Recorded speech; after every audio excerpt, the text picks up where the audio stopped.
सीता जी अयोध्या लौट रहे सुमंत जी से विनती करते हुए कहती हैं कि आप मेरे सास ससुर से कहिएगा कि वो मेरी बिल्कुल भी चिंता ना करें। मैं वन में सभी प्रकार से सुखी हूँ। वीरों में अग्रणी धनुष और बाणों के तरकश धारण किए मेरे प्राणनाथ और मेरे प्रिय देवर मेरे साथ हैं। इससे ना ही मुझे वन के रास्ते की थकावट है और ना ही कोई भ्रम है और ना ही मेरे मन में कोई दुख ही है। आप मेरे बारे में तनिक भी ना सोचें। सुमंत जी सीता जी की शीतल वाणी सुनकर ऐसे व्याकुल हुए जैसे सांप अपनी मणि खो जाने पर होता है। उन्हें कुछ सूझ नहीं रहा था, कानों से कुछ सुनाई नहीं दे रहा था। वह इतने व्याकुल हो गए कि कुछ बोल ही नहीं पा रहे थे। श्री रामचंद्र जी से उनकी व्याकुलता छुप नहीं पाई और उन्होंने सुमंत जी को बहुत प्रकार से समझाया, पर फिर भी उनकी छाती ठंडी ना हुई और उन्होंने साथ चलने के लिए अनेकों यत्न किए, अनेकों युक्तियां लगाईं, पर रघुनंदन उन सभी युक्तियों का यथोचित उत्तर देते गए। पर श्री राम जी की आज्ञा मिटाई नहीं जा सकती। कर्म की गति कठिन है, पर उस पर कोई वश नहीं चलता और आखिर सुमंत जी को श्री रामचंद्र जी की आज्ञा माननी ही पड़ी और वह श्री रामचंद्र जी, लक्ष्मण जी और सीता जी के चरणों में सिर नवाकर अयोध्या जाने के लिए इस तरह पलटे जैसे कोई व्यापारी अपना मूल धन गवाकर जा रहा हो। सुमंत जी ने रथ को हाँका।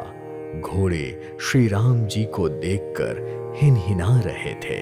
यह देखकर निषाद राज की प्रजा गहरे विषाद में डूब गई। जिनके वियोग में जब पशु भी व्याकुल हो रहे थे, तो उनके वियोग में प्रजा माता पिता कैसे जी रहे होंगे। श्री राम जी सुमंत जी के पास गए और उनको जबरदस्ती लौटाया, पर श्री राम जी गंगा जी के किनारे आए। उन्होंने केवट से नाव मांगी, पर वह नाव लाता नहीं है और कहता है, मैंने आपका भेद जान लिया है। आपके चरण कमलों की धूल के बारे में सब लोग कहते हैं कि वह मनुष्य बना देने वाली कोई जड़ी है। इसे छूते ही पत्थर की शिला भी सुंदर स्त्री हो गई। मेरी नाव तो काठ की है, काठ पत्थर से कठोर तो होता नहीं। यदि मेरी नाव भी मुनि की स्त्री बन गई तो मेरी नाव गायब हो जाएगी और मैं तो लुट जाऊंगा, जिसके कारण रास्ता रुक जाएगा और आप नदी पार ना हो सकेंगे और मेरी रोजी रोटी मारी जाएगी, जिससे मेरा कमाने खाने का रास्ता बंद हो जाएगा। मैं तो इसी नाव से अपने परिवार का पालन पोषण करता हूँ, दूसरा कोई धंधा नहीं जानता।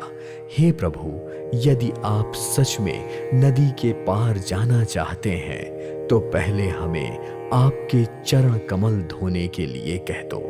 हे नाथ, मैं आपके चरण कमल धोकर आप लोगों को नाव पर चढ़ा लूंगा।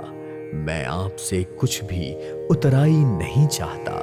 मुझे आपकी दुहाई और दशरथ जी की सौगंध है, मैं सब सच कह रहा हूँ। लक्ष्मण जी भले ही मुझे तीर से मार दें, पर जब तक मैं आपके पैर धो नहीं लूंगा तब तक आपको पार नहीं उतारूंगा। केवट के प्रेम से भरे हुए अटपटे वचन सुनकर करुणाधाम श्री रामचंद्र जी ने लक्ष्मण और जानकी की ओर देखकर हंसने लगे और श्री राम जी केवट से मुस्कुराकर बोले, भाई तू वही कर जिससे तेरी नाव कहीं ना जाए। जल्दी पानी ला और पैर धो ले।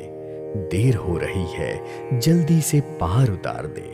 एक बार जिसका नाम स्मरण करते ही मनुष्य भवसागर से पार उतर जाता है, जिन्होंने वामन अवतार से जगत को 3 पग से ही छोटा कर दिया था, केवल 2 ही पग से त्रिलोक को नाप दिया था।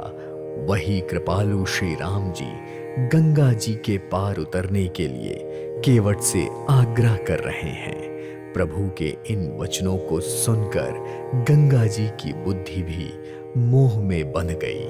उन्हें समझ में नहीं आ रहा था कि साक्षात भगवान होने के बावजूद श्री राम नदी के पार उतरने के लिए केवट से आग्रह क्यों कर रहे हैं।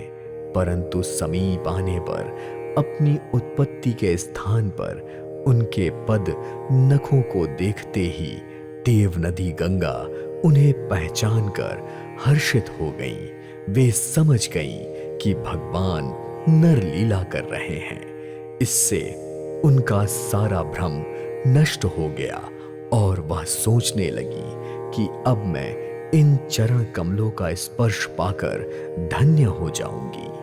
केवट श्री राम की आज्ञा पाकर कठौता में जल भर कर ले आया और अत्यंत प्रेम और उमंग से वह प्रभु के पैर धोने लगा। यह देखकर देवता फूल बरसाने लगे और कहने लगे कि इससे बड़ा पुण्य कोई भी नहीं है। पहले केवट ने श्री राम के चरणों को धोकर सारे परिवार सहित स्वयं उस जल को पिया और इस महान पुण्य के द्वारा अपने पितरों को भव सागर से पार लगाया।